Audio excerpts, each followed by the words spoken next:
Salams and welcome. Thank you for joining me in episode number 391 of the Afrikaans translation of the Holy Quran.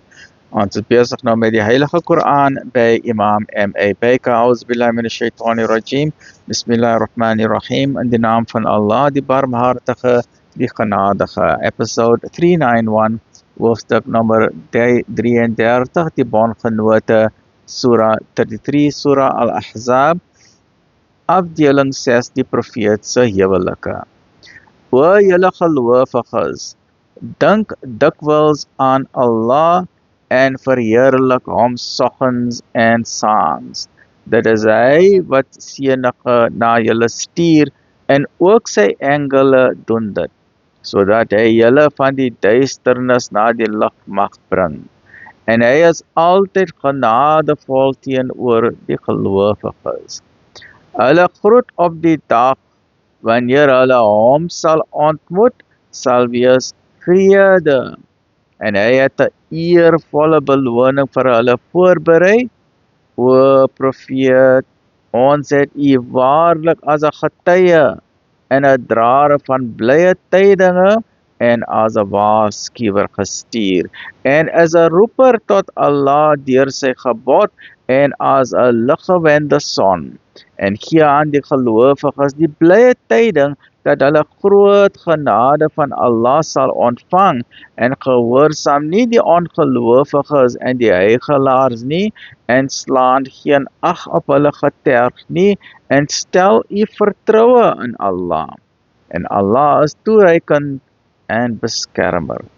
O julle gelowiges, as julle met gelowige vroue in die huwelik tree en daarna van hulle skei voordat julle hulle aangeraak het, dan hoef julle in hulle geval geen wagperiode te bereken nie.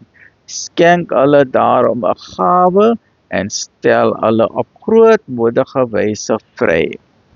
O profeet, ons het u vroue vir u wettig gemaak aan wie u bruidskatte gegee het, en diegene van hulle wat u regterhand besit, wat Allah as oorlogsbyt aan u gegee het, en die dogters van u ooms van vaders kant, en die dogters van u tantes van vaders kant, en die dogters van u ooms van moeders kant, en die dogters van u tantes van moeders kant, wat met u gevlug het.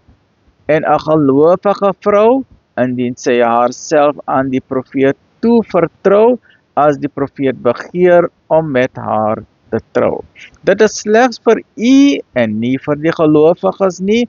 Ons weet wat ons vir hulle aangaande hulle vroue en wat hulle regterhand besit verorden het, sodat daar geen blame aan u kleef nie. En Allah is altyd vergewensgesind, genadevol. U mag afsien van wie u wil en ontvang wie u wil. En daar is geen blame op u wanneer u hulle van wie u afsyde gehou het, terugneem nie. Dit is uiters welvoeglik, sodat hulle oë verkoel mag word en sodat hulle nie sal treur nie en dat hulle almal tevrede kan wees met wat u hulle gee. En Allah weet wat in julle harte is en Allah is alleswetend, verdraagsaam. Dit is u hierna nie toegestaan om ander vroue te trou nie, ook nie om hulle vir ander vroue te verruil nie. Selfs al behaag hulle skoonheid u met uitsondering van hulle wat u regterhand besit. En Allah wag oor alle dinge. Alhamdulillah, join me in the next episode. Alhamdulillah.